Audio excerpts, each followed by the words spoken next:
عن عبد الله بن مسعود رضي الله تعالى عنه قال سألت النبي صلى الله عليه وسلم أي العمل أحب إلى الله يا رسول الله আব্দুল্লাহ ইবনে মাসউদ রাদিয়াল্লাহু তাআলা আনহুর বর্ণনা, নবীজিকে আমি প্রশ্ন করলাম, ইয়া রাসূলুল্লাহ, আল্লাহর কাছে কোন আমলটা সবচেয়ে বেশি পছন্দনীয়?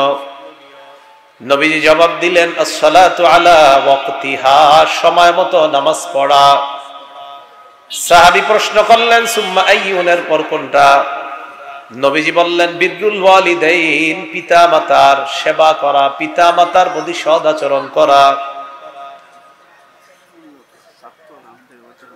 নবীজি বললেন, সুম্মা আইয়ুন, এরপর কোনটা? সাহাবী বললেন, এরপর কোনটা? নবী বললেন, আল জিহাদু ফি সাবিলিল্লাহ, আল্লাহর রাস্তায় জিহাদ করা। তিনটার মধ্যে 2 নাম্বারটা পিতা মাতার প্রতি সদাচরণ করা। আল্লাহ আমাদের সকলকে পিতা মাতার প্রতি সদাচরণ করার তৌফিক দান করেন। যুবক ভাই যারা আছেন, এখন আপনাদের দায়িত্ব কর্তব্য, আপনাদের বুড়া মা বাবা, তাদের প্রতি আপনাদের খেয়াল রাখা, এটা আপনাদের দায়িত্ব কর্তব্য। সহিহ বুখারীর বর্ণনা, 5971 নম্বর হাদিসের বর্ণনা।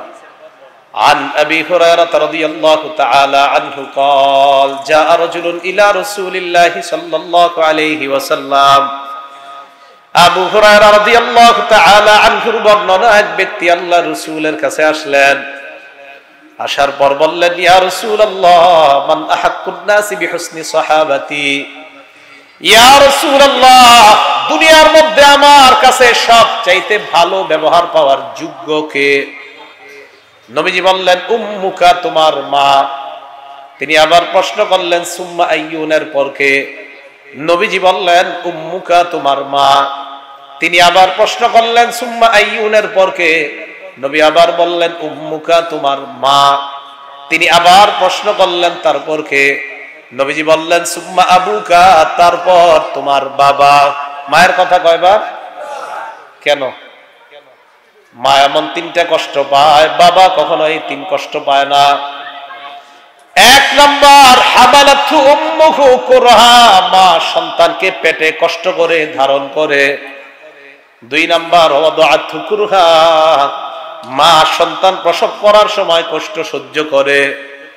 3 নাম্বার, হামলুহু ওয়া ফিসালুহু 30 শাহরা, মা সন্তানকে দুধ পান করানোর কষ্ট পায়। 1 নাম্বার পেটে ধারণ করার কষ্ট, 2 নাম্বার প্রসবের কষ্ট, 3 নাম্বার দুধ পান করানোর কষ্ট। এই 3 কষ্ট বাবা কখনো পায় না। তাই নবী বললেন মা, আবার বললেন মা, আবার বললেন মা। 3 বার মায়ের কথা বললেন, 1 বার বললেন বাবার কথা।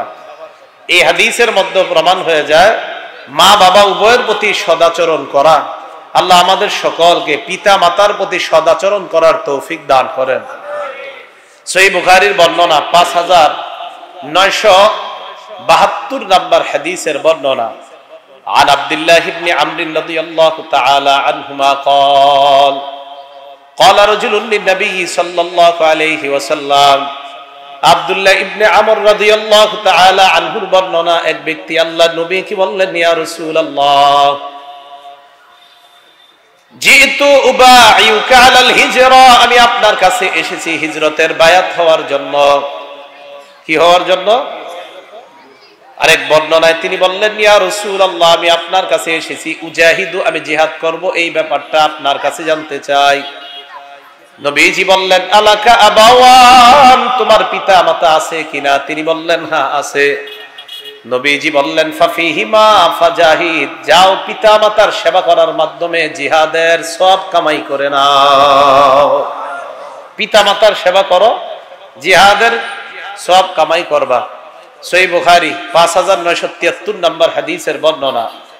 ক্বালা রাসূলুল্লাহ সাল্লাল্লাহু আলাইহি ওয়াসাল্লাম, নবীজি বলেন, দুনিয়ার কিছু মানুষ আছে এমন যারা মা বাবারে অভিশাপ দেয়। সাহাবারা বললেন, ইয়া রাসূলুল্লাহ, কাইফা ইয়ালআনু রাজুলু ওয়ালিদাই, একজন সন্তান পিতা মাতাকে কিভাবে অভিশাপ দেয় আপনার কাছে জানতে চাই। নবীজি বললেন, ইয়াসুব্বুর রাজুলু আবার রাজুল ফায়াসুব্বু আবাহু ওয়া ইয়াসুব্বু উম্মা, আমি ওনাকে গালি দিলাম, উনি আমাকে পাল্টা গালি দিলেন। আল্লাহ নবী বলেন, তুমি কেন গালি দিলা? গালি দেওয়ার কারণে তুমিও তোমার বাবা আর মাকে গালি শুনাইলা। নবীজি বলেন, এক ব্যক্তি আরেকজনের বাপেরে গালি দিছে, মারে গালি দিছে, ওই ব্যক্তিও পাল্টা তার বাবারে আর মারে গালি দিছে, কেমন যেন আমি আমার মা বাবারে গালি খাওয়াইলাম। নবীজি বলেন, এই যে তুমি গালি দিলা, পাল্টা তোমার মা বাবারে গালি দিল, এটাই হলো তোমার মা বাবার উপর অভিশাপ দেওয়া। নাউজুবিল্লাহ, এটা অভিশাপ দেওয়া। আবু দাউদ শরীফের হাদিস, এটা আব্দুল্লাহ ইবনে আমর রাদিয়াল্লাহু তাআলা আনহুমার বর্ণনা, 2582 নম্বর হাদিসের বর্ণনা। ক্বালা রাসূলুল্লাহ সাল্লাল্লাহু আলাইহি ওয়াসাল্লাম, এক ব্যক্তি আল্লাহর রাসূলের কাছে আসছে, আসার পর কয়, হুজুর আমি হিজরত করতে চাই, মদিনা আপনি যাবেন, আমি আপনার সাথে মদিনায় যেতে চাই, মদিনায় গিয়ে আপনার সান্নিধ্য অর্জন করতে চাই, আপনার চেহারা মুবারক দেখতে চাই। ওয়া তারাকতু আবাইয়া ইয়াবকিয়ান, আমি দেখে আসছি আমার মা বাবা কান্না করতেছে। নবীজি বলেন, মা বাবাকে কান্না করা আমার কাছে আসছো বায়াত হওয়ার জন্য হিজরতের, যাও মা বাবার কাছে যাও, যাওয়ার পর আদহিকুহুমা কামা আবকাইতাহুমা, যেভাবে তুমি মা বাবাকে কান্না করিয়েছো তাড়াতাড়ি গিয়ে তাদেরকে হাসাও। তুমি আগে মা বাবারে গিয়ে হাসাও, তারপর তোমাকে আমি হিজরতের অনুমতি দিব কি দিব না এটা পরের কথা, আগে মা বাবাকে গিয়ে হাসাও। এখান থেকেও বোঝা যায় আল্লাহ রাসূল সাল্লাল্লাহু আলাইহি সাল্লাম একটা পিতা মাতার প্রতি সন্তান কতটা সম্মানিত আচরণ করতে হবে, কতটা সম্মানের সাথে আচরণ করতে হবে, সদ আচরণ করতে হবে, হাদিস দ্বারা বোঝা যায়। এক হাদিসে বললেন, তুমি পিতা মাতার প্রতি সদ আচরণের মাধ্যমে জিহাদের সব কামাই করো। আরেক হাদিসে বললেন, মা বাবারে যেইভাবে কান্না করাইছো তাদেরকে গিয়ে আবার হাসাও, তারপর আমি সিদ্ধান্ত নিব তোমাকে আমি হিজরতে নিব কি নিব না। আল্লাহ আমাদের সকলকে পিতা মাতার প্রতি সদাচরণ করার তৌফিক দান করেন।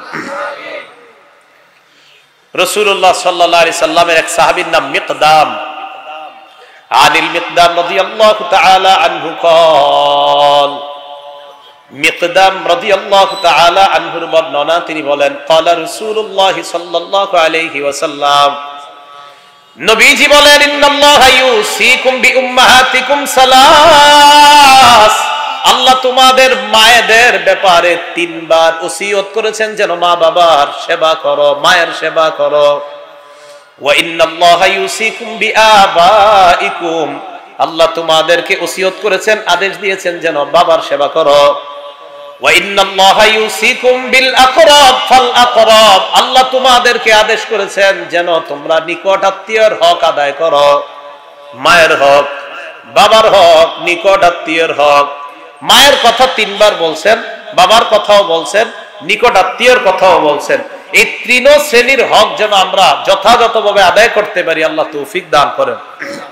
রাসূল সাল্লাল্লাহু আলাইহি সাল্লাম একজন সাহাবী নাম মুআবিয়া ইবনে জাহিমা আস-সুলামি রাদিয়াল্লাহু তাআলা, তিনি রাসূলের কাছে আসছেন।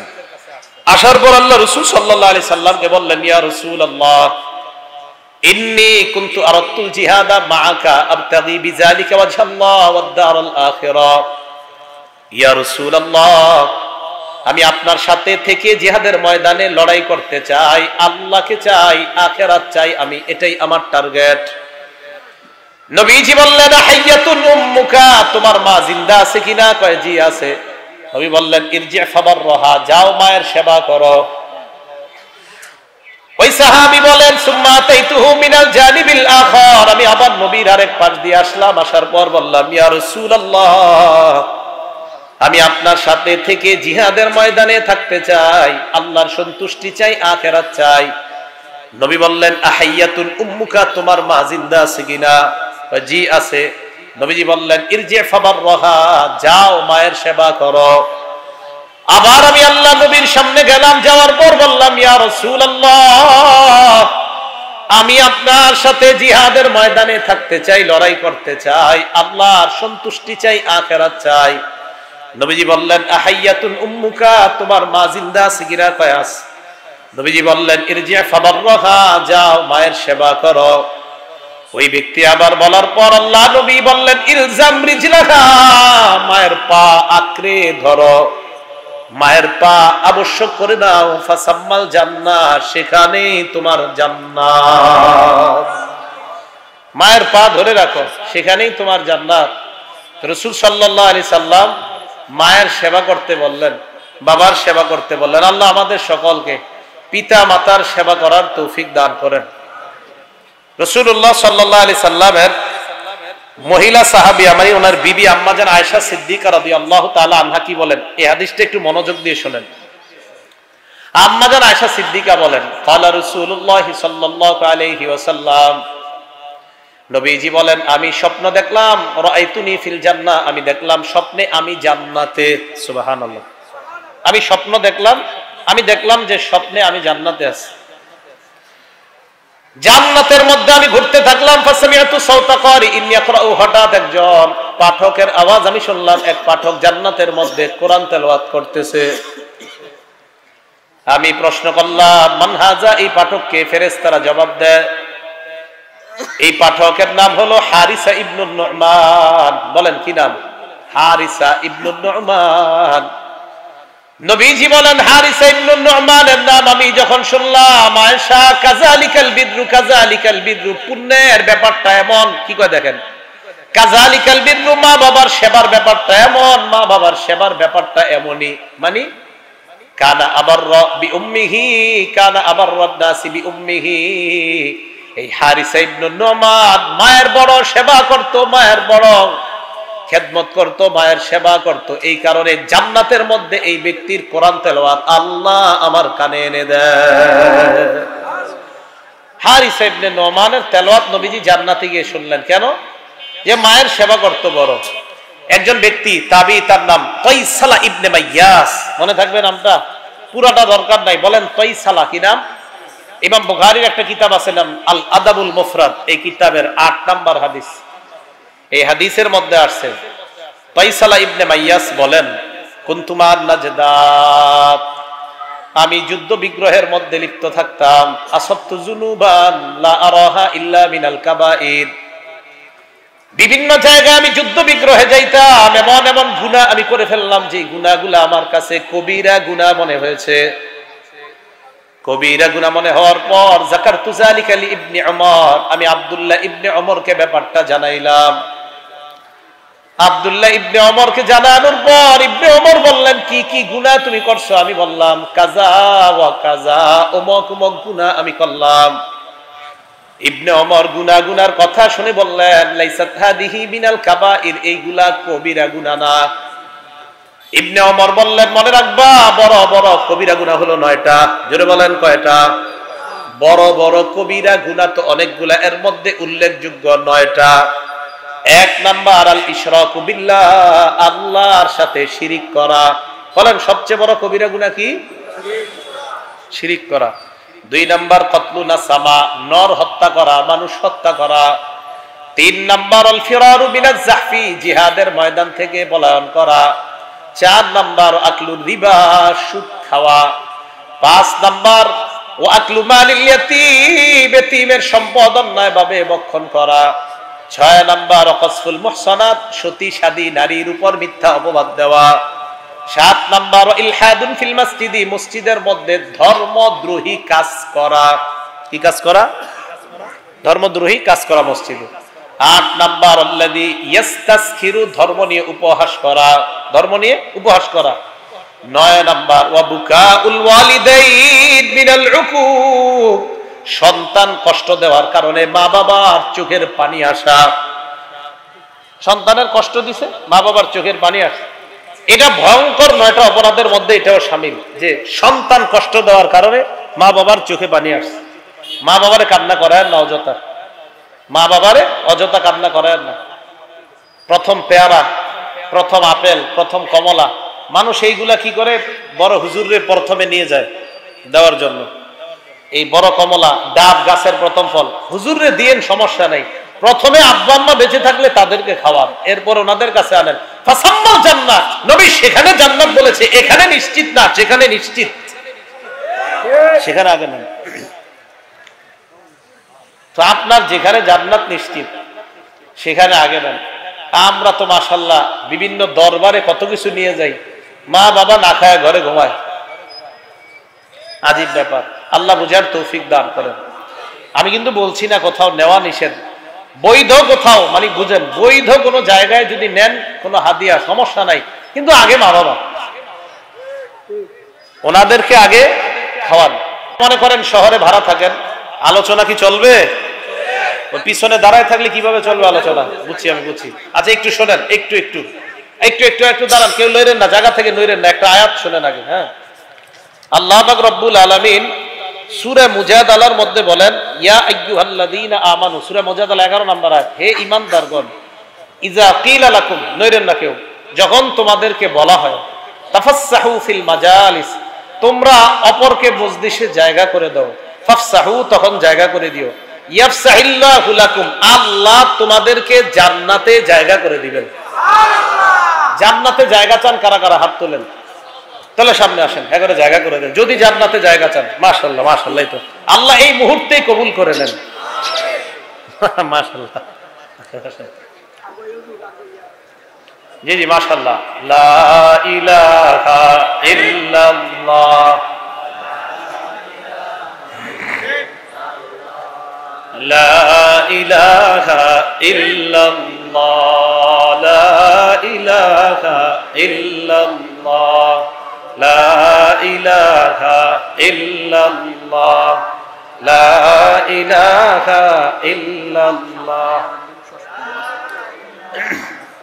লা ইলাহা ইল্লাল্লাহ, লা ইলাহা ইল্লাল্লাহ, লা ইলাহা ইল্লাল্লাহ,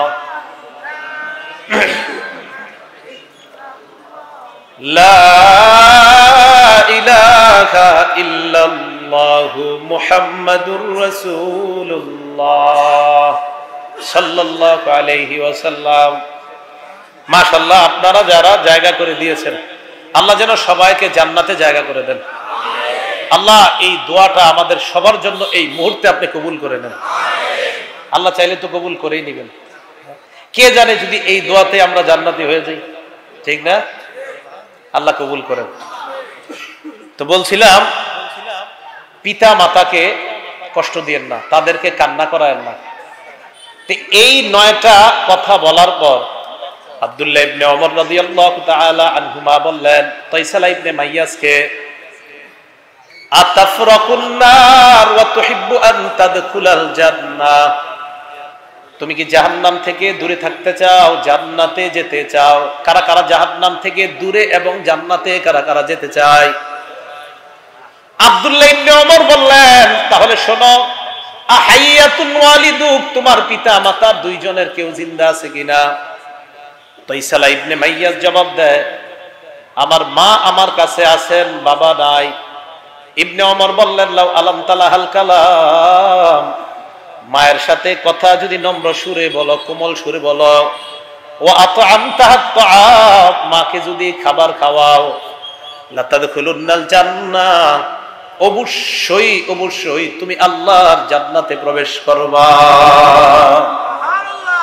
এই হাদিস থেকে ওলামায়ে কেরাম এখানে আছে, আমার একটা বিষয় বুঝে আসে। কি বলছে দেখেন, তুমি যদি নম্র সুরে কথা বলো আর মারে খানা খাওয়াও, এখান থেকে আমি বুঝি আপনারা 4 ভাই আলাদা হয়ে যাওয়ার পর সবাই চেষ্টা করবেন মারে আমার সাথে আমি খাওয়াবো, বাবা মা আপনার সাথে যেন থাকে, এটা সবাই চেষ্টা করবেন। অনেকে চিন্তা করে আব্বা আম্মা যদি আমার সাথে না আসে আমি বাঁচলাম। আপনি বাঁচেন নাই, আপনি ঠকছেন।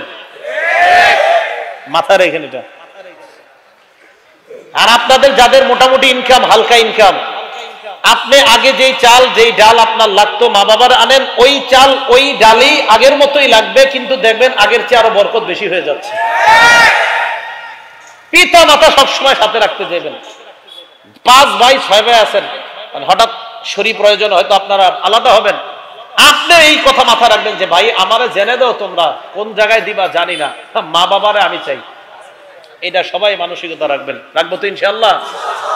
অনেক বরকত দিবে। কি পরিমাণ বরকত আল্লাহ দিবে আপনি কল্পনা করতে পারবেন না। আর আমাদের সমাজে বর্তমানে মা বাবা অনেকের কাছে সবচেয়ে বড় বোঝা হয়ে দাঁড়ায়।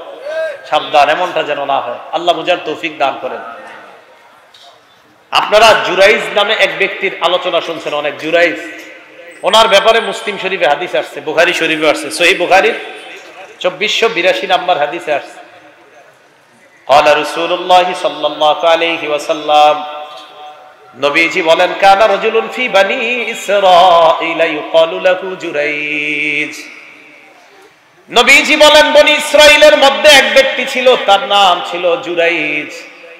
কানা ইউসাল্লি ফি সাওমাতিহি, ইবাদত খানার মধ্যে ইবাদত করতেন। ফাজাআতহু উম্মুহু, মা আসছে তার কাছে। বুখারীর মধ্যে আসছে একবারের কথা, মুসলিম শরীফের মধ্যে আসছে মা আসছে, আসার পর বললেন, জুরাইজ আনা উম্মুকা কাল্লিমনি, জুরাইজ আমি তোমার মা, আমার সাথে কথা বলো। জুরাইজ চিন্তা করলেন, উসাল্লি আও উজিবু, নামাজ পড়বো নাকি মায়ের ডাকে সাড়া দিব। ফাখতারাস সালাহ, উনি নফল নামাজকেই বেছে নিলেন, মায়ের ডাকে সাড়া না দিয়ে নামাজ চালাইতে লাগলেন। বুখারীর বর্ণনায় আসছে মা চলে গেলেন, মুসলিমের বর্ণনায় আসছে মা আবার আসলেন। আসার পর বললেন, জুরাইজ আমি তোমার মা, কাল্লিমনি তুমি আমার সাথে কথা বলো। জুরাইজ আবার চিন্তা করলেন, মায়ের ডাকে সাড়া দিব নাকি নামাজ পড়বো। জুরাইজ নামাজ আবার পড়তে লাগলেন, ডাকে সাড়া দিলেন না। মা আবার চলে যায়, আবার আসছে, আসার পর কয়, জুরাইজ কাল্লিমনি আমি তোমার মা, আমার সাথে কথা বলো। আবার চিন্তা করলেন, মায়ের ডাকে সাড়া দিব নাকি আমি নামাজ পড়বো। উনি নামাজ পড়তে লাগলেন। এক পর্যায়ে জুরাইজের মা বললেন, আল্লাহুম্মা লা তুমিতহু হাত্তা তুরিয়াহুল মুমিসাত, আল্লাহ তুমি জুরাইজের মরণ দিবা না পতিতার চেহারা না দেখায়া। এই কথা বলে দিস। তো এটা বলার কারণে তখন কি হইল, কিছুদিন পরে মুসলিম শরীফে আসছে এক পতিতা নারী, সে বলল, লাফ তিনান্না জুরাইজান, আমি জুরাইজের পরীক্ষায় ফেলাম। যেই কথা সেই কাজ। তার রদাতলাহু, জুরাইজের সামনে আইসা নিচের সৌন্দর্য প্রকাশ করতেছে, নাউজুবিল্লাহ, যা যা করার করতেছে। জুরাইজ কোন আপনার ভ্রুক্ষেপ করে নাই। ফাআবা, জুরাইজ প্রত্যাখ্যান করছে, যাও এখান থেকে। ওই নারীটা কি করছে, আতাত রাইয়ান, এক রাখালের কাছে গেছে। যাওয়ার পর আমকানাতহু মিন নাফসিহা, রাখালের সাথে অপকর্মে লিপ্ত হয়েছে। ফাওয়ালাদাত গুলামান, এই অপকর্মের কারণে তার পেটে সন্তান আসছে, এই সন্তান দুনিয়াতে আসছে। সন্তান নিয়ে জনগণের সামনে আসছে ওই মহিলা। আসার পর কয়, দেখো তোমরা কারে পীর ভাবতা, কারে আল্লাহওয়ালা ভাবতা, এই আল্লাহওয়ালা আমার সাথে অপকর্ম করার এই সন্তান। নাউজুবিল্লাহ, বেচারা কিন্তু এটা করে নেই। জনগণ রাগে ফায়ার হয়ে আসছে। আসার পর কাসারু সাওমাতা, জনগণ তার ইবাদত খানা ভেঙে গুড়িয়ে দেয়। ওয়াসাব্বুহু, তাকে গালিগালাজ করে। জুরাইজ বুঝতে পারলেন, আম্মা যে বলছিল, আম্মার কথার কারণে আমি পরীক্ষায় পড়ে গেছি। ওযু করলেন, নামাজ পড়লেন। নামাজ পড়ার পর আতাল গুলাম, ওই যে ছেলেটা, ওই ছেলেটার কাছে আসছে, বাচ্চার কাছে আসার পর জুরাইজ বললেন, মান আবুকা, তোমার পিতাকে। ওই বাচ্চার জবান আল্লাহ চালু করে দেয়।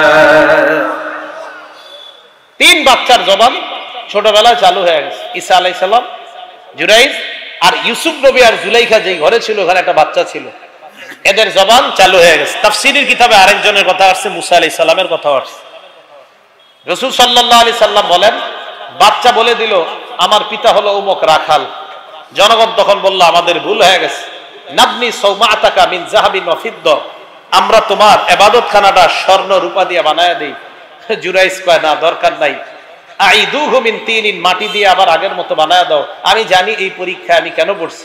তাহলে বলেন তো, ইবাদত, নফল ইবাদত করার ক্ষেত্রে মায়ের কথা না শোনার কারণে বলে ফেলছে আল্লাহ, ওকে তুমি পতিতার চেহারা না দেখায়, মানে এরকম একটা পরীক্ষায় ফালাইবা, এরপর যেন ওর মরণ হয়। ঠিকই দেখেন মায়ের বদদোয়াটা লেগে গেছে।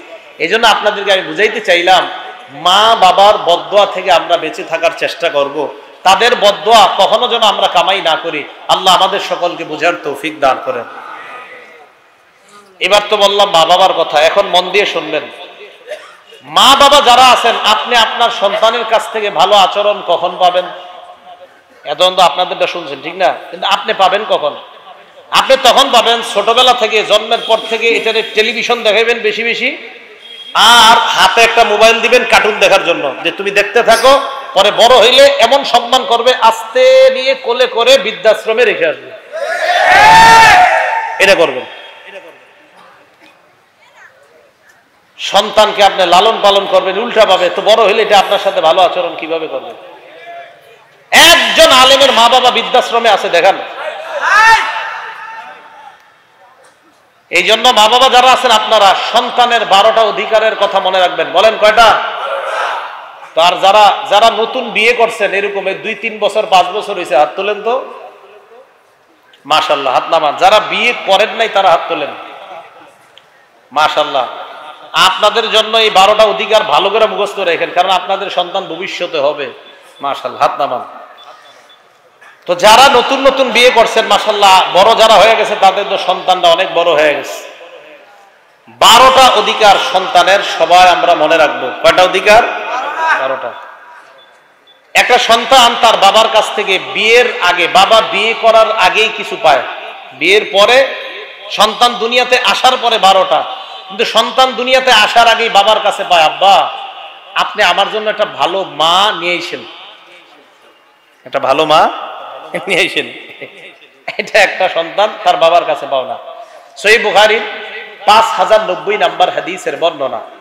ক্বালা রাসূলুল্লাহ সাল্লাল্লাহু আলাইহি ওয়াসাল্লাম, নবীজি বলেন, তুনকাহুল মারআতু লি40, কোন নারী কি বিয়ে হবে 4টা গুণ দেখে। বলেন কয়টা?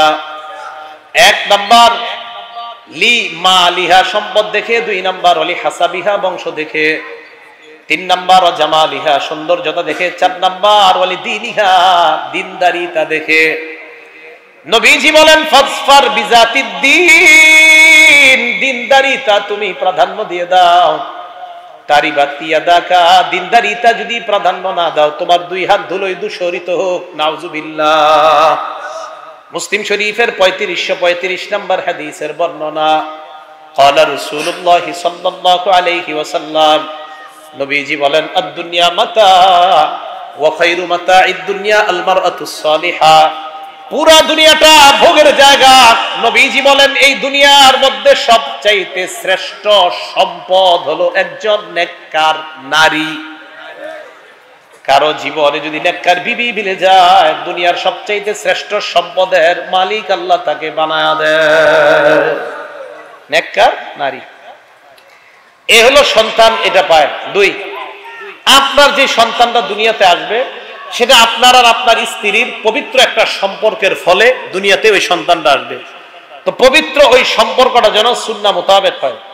ক্বালা রাসূলুল্লাহ সাল্লাল্লাহু আলাইহি ওয়াসাল্লাম, নবীজি বলেন, তোমাদের কেউ যখন তার বিবির কাছে আসে, আসার পর বিবির সাথে আল্লাহ প্রদত্ত পবিত্র সম্পর্ক স্থাপন করতে যদি চায়, তখন এই দোয়াটা পড়বে, আল্লাহুম্মা জান্নিবনা শাইতান ওয়া জান্নিবিশ শাইতানা মা রাযাকতানা।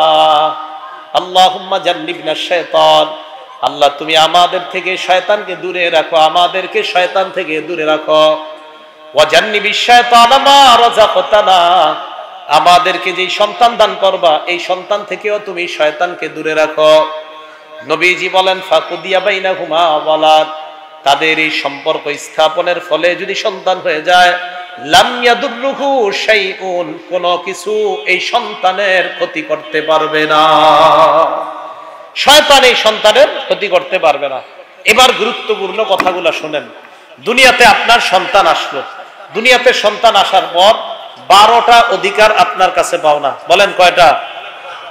একটা সন্তান আদর্শ সন্তান হিসাবে গড়ে ওঠার জন্য মা বাবা এই 12টা অধিকারের কথা মনে রাখবেন। 1 নাম্বার, সন্তান দুনিয়াতে আসার পর প্রথম অধিকার আপনার কাছে পাও না, তার কানে আজান দিবেন আপনি, এটা সন্তান আপনার কাছে পাও না। রাসূলুল্লাহ সাল্লাল্লাহু আলাইহি সাল্লামের হাদিস দ্বারা এই স্পষ্ট বুঝে আসে, এই সন্তান দুনিয়াতে আসার পর আজান দেওয়া। আবু দাউদ শরীফের 4105 নম্বর হাদিসের বর্ণনা। عن عبيد الله ابن أبي رافع رضي الله تعالى عنه قال رأيت رسول الله صلى الله عليه وسلم أذن في أذن الحسن بن علي حين ولدته فاطمة بالصلاة।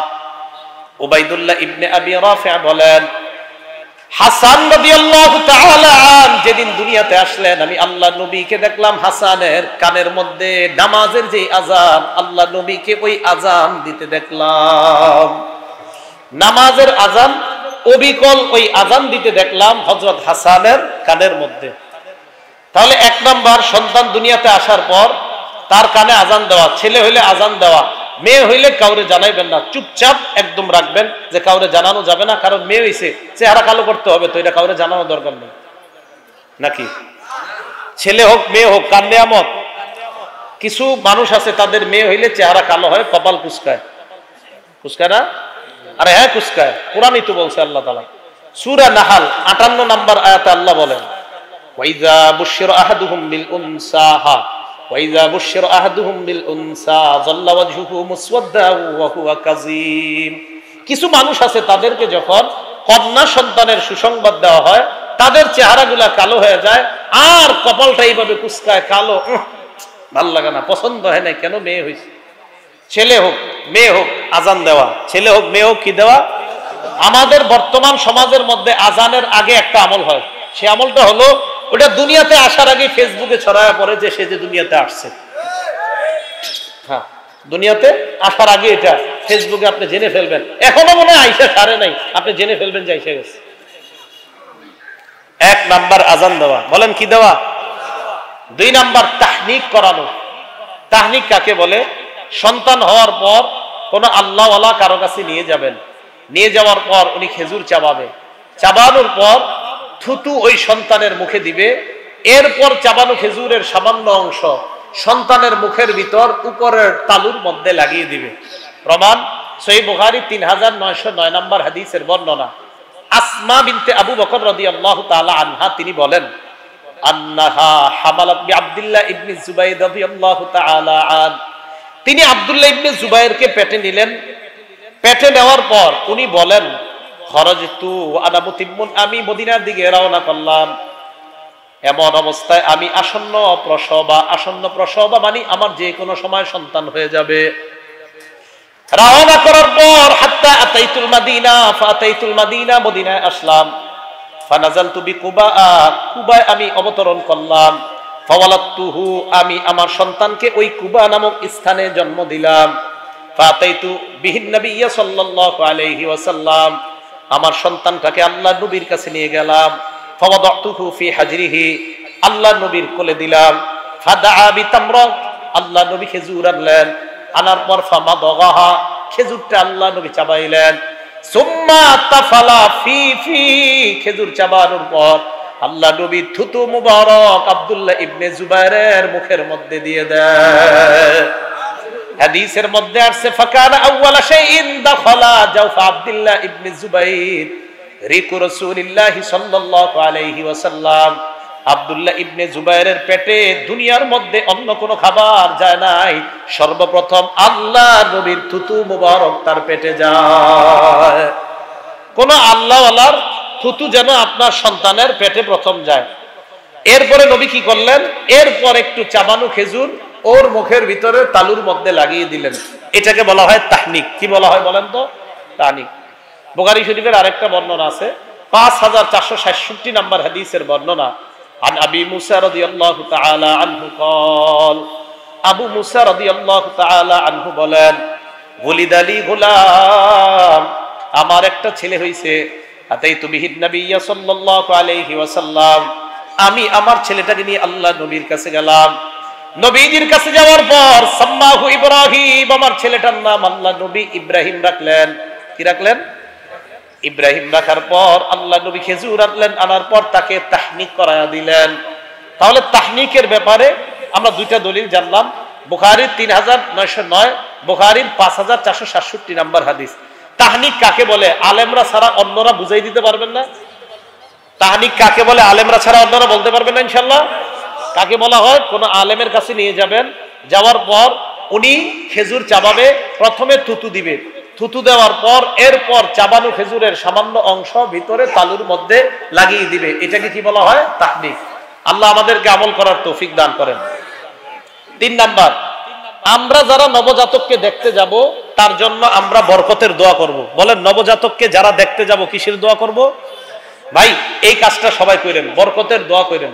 আবু দাউদ শরীফের 5106 নম্বর হাদিস, এই হাদিসের মধ্যে আসছে রাসূল সাল্লাল্লাহু আলাইহি ওয়াসাল্লামের বিবি আম্মাজান আয়েশা বলেন, কানা রাসূলুল্লাহ সাল্লাল্লাহু আলাইহি ওয়াসাল্লাম ইত্তাবিস সিবিয়ান, হ্যাঁ আরে এমনি আমার ব্যাপারে অভিযোগের শেষ নাই। আপনি যদি শীতকালে বাতাস দেন, এই জনগণ লাগবে কি জানেন, হেরে শীতকালেও বাতাস দেওয়া লাগে। মানে আমার দোষ কোনোভাবে চারদিক থেকে তালাশ করা হয়। আপনি বসেন ভাই, দরকার নাই, এখন আসেন। তো আয়েশা সিদ্দিকা রাদিয়াল্লাহু তাআলা আনহার বর্ণনা, তিনি বলেন কানা রাসূলুল্লাহ সাল্লাল্লাহু আলাইহি ওয়াসাল্লাম ইউতা বিসিবিয়ান, আল্লাহ নবীর কাছে যখন বাচ্চাদেরকে আনা হইতো, ইয়াদউ লাহুম বিল বারাকা, আল্লাহ নবী ওই বাচ্চার জন্য বরকতের দোয়া করতেন। আমার সাথে সবাই বলেন, নতুন বাচ্চা দেখলে আমরা কি করব? সবাই বলেন কি করব? আমাদের মাধ্যমে এই সুন্নতগুলো এলাকায় আমরা প্রতিষ্ঠিত করব ইনশাআল্লাহ, যে নতুন বাচ্চা দেখলে বরকতের দোয়া করা। আইয়ুব আস-সুখতিয়ানি রাহমাতুল্লাহি আলাইহি কানা ইযা হান্না বিমাউলুদিন, উনি যখন কোন নবজাতককে দেখতেন, দেখার পর বাবাকে বলতেন, কি বলতেন? জাআলাহুল্লাহু মুবারাকান আলাইকা ওয়া আলা উম্মতি মুহাম্মাদিন সাল্লাল্লাহু আলাইহি ওয়াসাল্লাম। আইয়ুব আস-সুখতিয়ানি বাচ্চাটাকে কোলে নিয়ে বলতেন, এই সন্তানটা তোমার জন্য আর গোটা উম্মতে মুহাম্মাদের জন্য আল্লাহ যেন বরকতের কারণ বানায়া দেয়।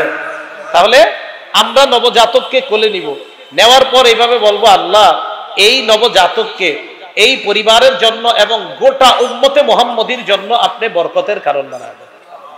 মনে থাকবে না ইনশাআল্লাহ? 3 নাম্বার। 4 নাম্বার আকিকা করা। বলেন কি করা? আকিকা। প্রথম কথা, সপ্তম দিনে আকিকা করা। নাসাই শরীফের 4220 নাম্বার হাদিসের বর্ণনা। এই হাদিসের মধ্যে আছে, ক্বালা রাসূলুল্লাহ সাল্লাল্লাহু আলাইহি ওয়াসাল্লাম, নবীজি বলেন, কুল্লু গুলামিন রাহিনুন বিআকিকাতিহি, প্রত্যেকটা নবজাতক তার আকিকার সাথে আবদ্ধ। তুযবাহু আনহু ইয়াওমা সাবিহি, সপ্তম দিনে আকিকা করা হবে। ওয়া ইহলাকু রাসুহু, তার মাথা মুন্ডন করা হবে। ওয়া ইউসাম্মা, তার নাম রাখা হবে। তাহলে সপ্তম দিনে আকিকা করা, তার মাথা মুন্ডন করা, তার নাম রাখা। এক্ষেত্রে একটা কথা মনে রাখবেন, তিরমিজি শরীফের 1519 নাম্বার হাদিস, সপ্তম দিনে বাচ্চার চুলটা যখন আপনি মুন্ডন করবেন, করার পর স্বর্ণকারের দোকানে নিয়ে যাবেন, নেওয়ার পর বলবেন মাপ দিতে। এক পাল্লার মধ্যে বাচ্চার চুলগুলা রাখবেন, আরেক পাল্লার মধ্যে রূপা রাখবেন। তো দেখবেন কি পরিমাণ রূপা, আপনার ওই চুলের সমপরিমাণ রূপা হয় কিনা। রাসূল সাল্লাল্লাহু আলাইহি সাল্লাম ফাতেমা রাদিয়াল্লাহু তাআলা আনহাকে বললেন, ইয়া ফাতিমা ইহলিকি রাসা, ফাতেমা হাসানের মাথার চুলগুলা মুন্ডন করবা। ওয়া তাসাদ্দাকি বিজিনাতি শারিহি ফিদ্দাতান, হাসানের মাথার চুল পরিমাণ রূপা সদকা করে দিবা। হযরত আলী বলেন, ফাওয়াজানতুহু, আমি হাসানের মাথার চুল মুন্ডন করে ওজন করলাম। ওজন করার পর দেখলাম, ফাকানা ওয়াজনুহু, আমি দেখলাম এটার ওজন হয়েছে দিরহামান আও বা'দা দিরহামিন, 1 দিরহাম অথবা অর্ধ দিরহাম, 1 দিরহাম বা অর্ধ দিরহাম। এই কাজগুলো কইরেন, এতে কি হবে? সন্তানের জীবন থেকে অনেক বিপদ আপদ আল্লাহ দূর করে দিবেন। তিরমিজি শরীফের 1515 নম্বর হাদিসে আসছে, রাসূল সাল্লাল্লাহু আলাইহি সাল্লাম বলেন, মাল গুলামি আকিকা, প্রত্যেকটা বাচ্চার সাথে আকিকা আছে। আহরিকু আনহু দামা, তার পক্ষ থেকে রক্ত প্রবাহিত করো। ও আমিতু আনহুল আযা, আর তার কষ্টদায়ক জিনিসগুলা তার থেকে দূর করে দাও। আল্লাহ আমাদেরকে আমল করার তৌফিক দান করেন। যদি 7 দিনে না পারেন, তাহলে 14তম দিনে অথবা 21তম দিনে। আল জামিউস সগীর কিতাবের নাম 5681 নাম্বার হাদিস, এখানে আসছে, ক্বালা রাসূলুল্লাহ সাল্লাল্লাহু আলাইহি ওয়াসাল্লাম, নবীজি বলেন, তুযবাহু লিসাবঈন, সপ্তম দিনে আকিকা করা। আউলি 14 অথবা 14তম দিনে, আউলি 21 অথবা 21তম দিনে। 7, 14, 21। হ্যাঁ, কারো যদি আপনার এই 7, 14, 21তম দিনে আপনাদের কারো যদি সামর্থ্য না থাকে, তখন পরবর্তীতে আকিকা করে দিলে হবে। আল্লাহ আমাদের সকলকে আমলগুলা করার তৌফিক দান করেন। এখন কথা হলো আকিকা কিভাবে করবেন। ছেলের পক্ষ থেকে 2টা পশু, মেয়ের পক্ষ থেকে 1টা। তিরমিজি শরীফের 1513 নাম্বার হাদিসের বর্ণনা, নবীজি সাল্লাল্লাহু আলাইহি ওয়াসাল্লামের এক মহিলা সাহাবিয়া নাম হাফসা বিনতে আব্দুর রহমান, তার কাছে একদল গেছেন, যিনি গেছেন নেতৃত্ব দিয়ে, তার নাম ইউসুফ ইবনে মাহাক। তিনি বলেন, আমরা কয়েকজন হাফসা বিনতে আব্দুর রহমানের কাছে গেলাম। যাওয়ার পর আমরা প্রশ্ন করলাম, আকিকা কিভাবে করব, কার পক্ষ থেকে কয়টা? হাফসা বিনতে আব্দুর রহমান জবাব দিলেন, আল্লাহ নবী বলেছেন গোলামের পক্ষ থেকে 2টা আর মেয়ের পক্ষ থেকে 1টা। বলেন, ছেলের পক্ষ থেকে কয়টা? মেয়ের পক্ষ থেকে কয়টা? 1টা। এবার শুনেন, ছেলে আর মেয়ের পক্ষ থেকে তো 2টা, ছেলের পক্ষ থেকে 2টা, মেয়ের পক্ষ থেকে 1টা। কারো যদি সামর্থ্য কম থাকে, উনি ছেলের পক্ষ থেকে 1টা দিলেও আদায় হয়ে যাবে। কারো সামর্থ্য কম থাকলে ছেলের পক্ষ থেকে একটা দিলেও আদায় হয়ে যাবে। তিরমিজি শরীফের 1514 নম্বর হাদিস, আক্কা রাসূলুল্লাহ সাল্লাল্লাহু আলাইহি সাল্লাম আনিল হাসানি বিশাত, নবীজি হযরত হাসানের আকিকা দিছে এক পশু দিয়ে। নবীজি হযরত হাসানের আকিকা দিছে কয় পশু দিয়ে? এক পশু দিয়ে। তাহলে সামর্থ্য কম থাকলে এক পশু দিয়ে যদি আকিকা দেন, আকিকা আদায় হয়ে যাবে। এখন শুনেন, আকিকার যে পশুটা, এই পশুটা কি ছেলে হবে না মেয়ে হবে? ছেলের জন্য আকিকা দিবেন, এটা কি ছাগল হবে না খাসি হবে? মেয়ের জন্য যে আকিকাটা দিবেন, এটা কি ছাগল দিবেন না খাসি দিবেন? সাধারণ জনগণ বলেন তো, ছেলের জন্য যেটা দিবেন ছাগল হবে না খাসি? হ্যাঁ, আর মেয়ের জন্য? হ্যাঁ হ্যাঁ, খাসি। মানে মেয়ের জন্য কি আর ছেলের জন্য কি? আচ্ছা যাক, তাহলে এটা হলো ব্যাপার নাকি? তিরমিজি শরীফের 1516 নম্বর হাদিস, হাদিস কি বলে দেখেন। উম্মে কুরস রাদিয়াল্লাহু তাআলা আনহা বলেন, সালতুন নবিয়্য সাল্লাল্লাহু আলাইহি ওয়াসাল্লাম আনিল আকিকা, আমি আল্লাহর নবীকে আকিকার ব্যাপারে জানতে চাইলাম। নবীজি বললেন, ছেলের পক্ষ থেকে দুইটা, মেয়ের পক্ষ থেকে একটা। লা ইয়াদুরুকুম যুকরানান কুন্না আও ইনাসা, যাদের পক্ষ থেকে আকিকা করবা, এটা খাসি হোক আর ছাগল হোক কোনো সমস্যা নাই, ছেলে হোক বা মেয়ে হোক কোনো সমস্যা নাই। বুঝছেন?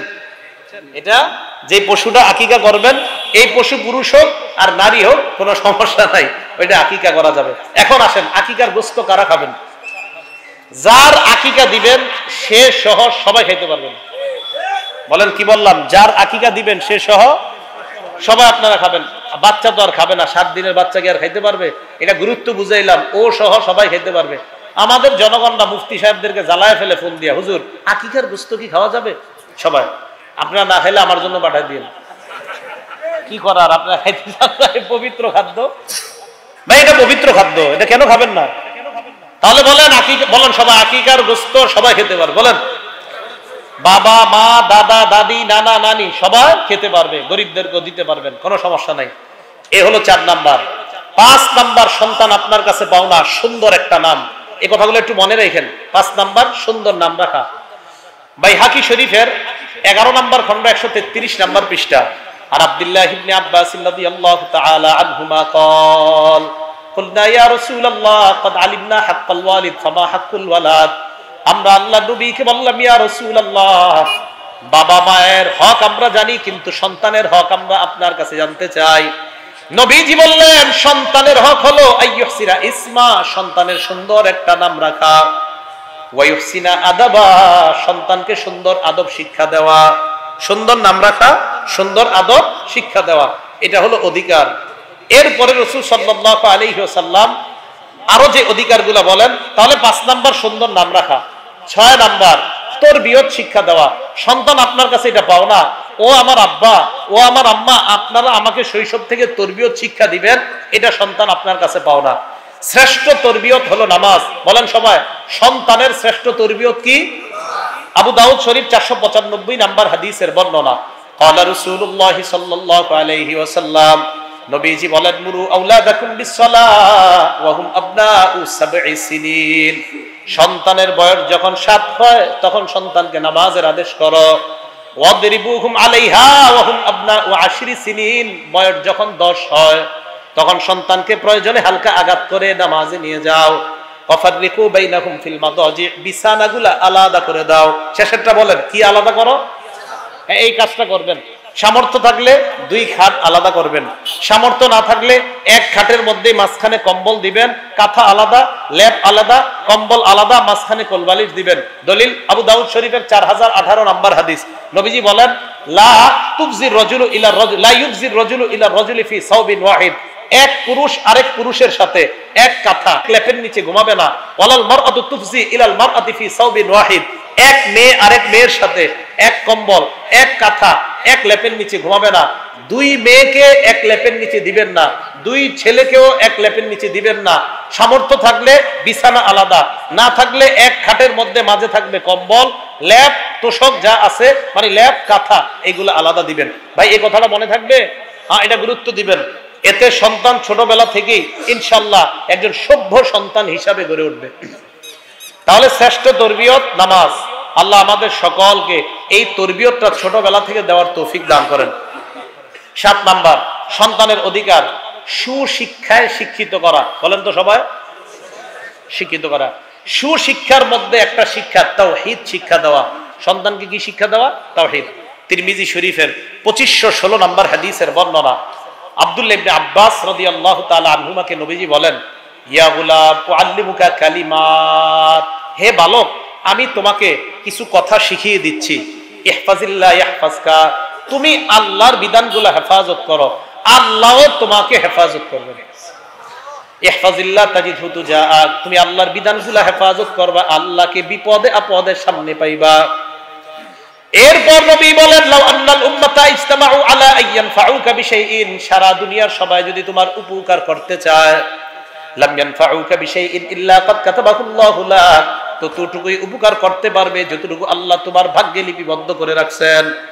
ওয়ালাউ আন্নাহুম ইজতামাউ আলা আইয়াদুররুকা বিশাইইন লাম ইয়াদুররুকা ইল্লা বিশাইইন ক্বাদ কাতাবাহুল্লাহু আলাইকা, সারা দুনিয়ার সবাই যদি তোমার ক্ষতি করতে চায় ততটুকুই ক্ষতি করতে পারবে যতটুকু আল্লাহ চায়। এই তাওহীদ শিক্ষা দেওয়া। বলেন আমার জীবনে যা কিছু ঘটবে আর না ঘটবে আমি সব কার উপর ন্যস্ত করব? আল্লাহর উপর। তাহলে সুশিক্ষায় শিক্ষিতের মধ্যে এক নাম্বার তাওহীদের শিক্ষা। এরপরে কোরআন শিক্ষা। সবাই বলেন কি শিক্ষা দেওয়া? কোরআন। বুখারী শরীফের 5017 নম্বর হাদিস, রাসূল সাল্লাল্লাহু আলাইহি সাল্লাম বলেন, খায়রুকুম মান তাআল্লামাল কুরআনা ওয়া আল্লামা, তোমাদের মধ্যে সর্বোত্তম ওই ব্যক্তি যে কোরআন শিখে অন্যকে শিখায়। 8 নাম্বার, আপনার 4-5জন সন্তান আছে, আপনি যদি জীবদ্দশায় সম্পদ বন্টন করে দিতে চান সবাইকে সমানভাবে দিতে হবে। আপনার সন্তানাদিদেরকে যদি সম্পদ দিতে চান সবাইকে সমানভাবে দিবেন। মেয়ে ছেলে সবাইরে সমান দুনিয়াতে থাকতে। আপনি মরার পরে মিরাস হবে, মরার আগে তো মিরাস হবে না। বুঝেন নাই? আরে মিরাসের মাসালা তো আপনি মরার পরে, আপনি জীবিত থাকতে তো মিরাসের মাসালা না, আপনি মারা যাওয়ার পরেই না মিরাসের মাসালা। ছেলে যা পাবে মেয়ে অর্ধেক পাবে, এটা আপনি মারা যাওয়ার পরে। দুনিয়াতে থাকতে যদি দিতে চান তাহলে সমানভাবে দেওয়ার চেষ্টা করবেন। হ্যাঁ, কম বেশি দেওয়া জায়েজ আছে কিনা, এক ছেলে 12 আরেকটা মদ খায়, এদের মাঝে কম বেশি দেওয়া যাবে কিনা, এটা ফতুয়া বিভাগ থেকে ফতুয়া আনবেন, সেখানে মুফতি সাহেবরা ফতুয়া দিয়ে দিবে। হ্যাঁ, কতটুকু ক্ষেত্রে কোন সন্তানকে বেশি আর কম দেওয়া যায়। মুসলিম শরীফের 1623 নম্বর হাদিস, সাহাবীর নাম নুমান, বাবার নাম বশির। এই বশির রাদিয়াল্লাহু তাআলা আন নুমান রাদিয়াল্লাহু তাআলা আনহুরে এইভাবে ধৈরা নবীর কাছে নিয়ে গেছে। নিয়ে যাওয়ার পর বললেন, ইয়া রাসূলুল্লাহ ইশহাদ আন্নী নাহালতু নুমান কাজা ওয়া কাজা, হুজুর আপনি সাক্ষী থাকেন আমি আমার এই ছেলে নোমান রে ওই সম্পদের মালিক বানায় দিছি। নবীজি বললেন, তাই নাকি? কয় হ্যাঁ। তো আমারে কেন আসছো? আপনারা সাক্ষী রাখলাম।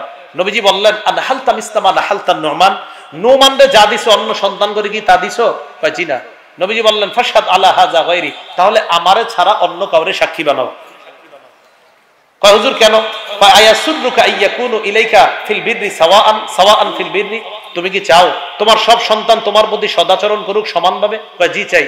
কয় তুমি চাও সব সন্তান তোমার প্রতি সমানভাবে সদাচরণ করুক, তো সম্পদ কেন কম বেশি দিবা? জীবিত থাকতে সম্পদ কেন কম বেশি দিবা? আমি আবারও বলছি, কম বেশি দেওয়ার সুযোগ আছে। কখন? এটা মুফতি সাহেবদের থেকে ফতুয়া আনবেন, কোন সুরত আছে কিনা তাদের কাছ থেকে ফতুয়া নিয়ে নেবেন।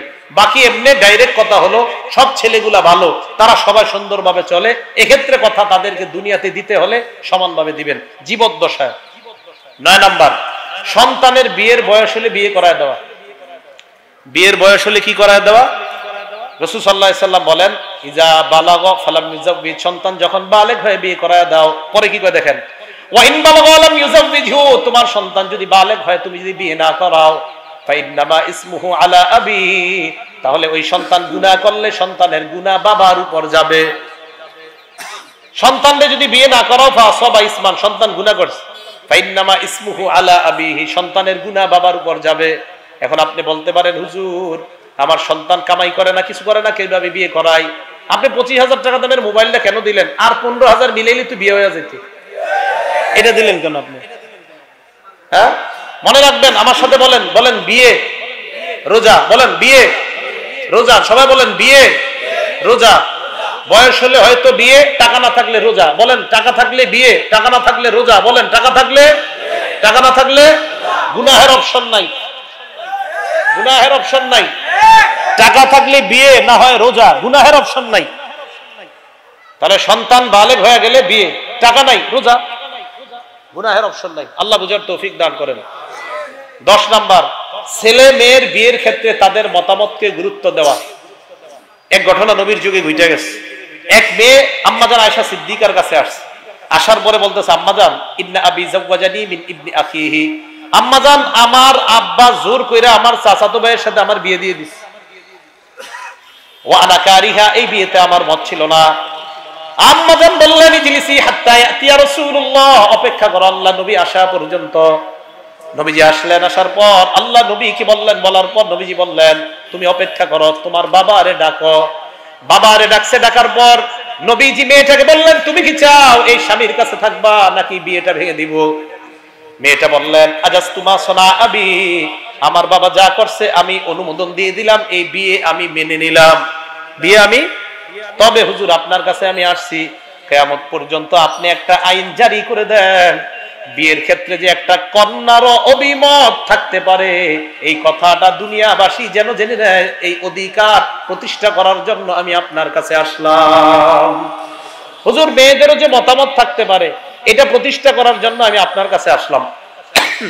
11 নম্বর, সন্তানের ভরণ পোষণের দায়িত্ব আপনার। আবু দাউদ শরীফের 1692 নম্বর হাদিস, নবীজি বলেন, কাফা বিল মারই ইসমান আইয়ুদাইয়া মা ইয়াকুত, কোন বাবা খারাপ হওয়ার জন্য এতটুকুই যথেষ্ট, সে সন্তান আদি আর পরিবারের টাকা পয়সা জুয়া আর আড্ডার মধ্যে নষ্ট করে, তাদের টাকা পয়সা হক তাদের সে অন্য জায়গায় নষ্ট করে, সন্তানের হক নষ্ট করে বাবা সুদে টাকা নষ্ট করে, এই বাবা গুনাহ আর অপরাধী হওয়ার জন্য এতটুকুই যথেষ্ট। 12 নাম্বার, রাসূলুল্লাহ সাল্লাল্লাহু আলাইহি সাল্লাম বলেন, সন্তানের বিরুদ্ধে বদদোয়া করবা না। সন্তান আপনার কাছে এটা পাও না, আব্বা আপনি আমার জন্য বদদোয়া করেন না, দোয়া করেন। আবু দাউদ শরীফ 1532 নম্বর হাদিস, রাসূল সাল্লাল্লাহু আলাইহি সাল্লাম বলেন, লা তাদউ আলা আনফুসিকুম, নিজের বিরুদ্ধে বদদোয়া করো না, ওয়ালা তাদউ আলা আওলাদিকুম, সন্তানের বিরুদ্ধে বদদোয়া করো না, ওয়ালা তাদউ আলা খাদামিকুম, কর্মচারীদের বিরুদ্ধে বদদোয়া করো না, ওয়ালা তাদউ আলা আমওয়ালিকুম, সম্পদের বিরুদ্ধে বদদোয়া করবা না। তাহলে 12 নাম্বার, সন্তান এই অধিকারটা পায় যে আমার বাবা আমার বিরুদ্ধে বদদোয়া করবে না।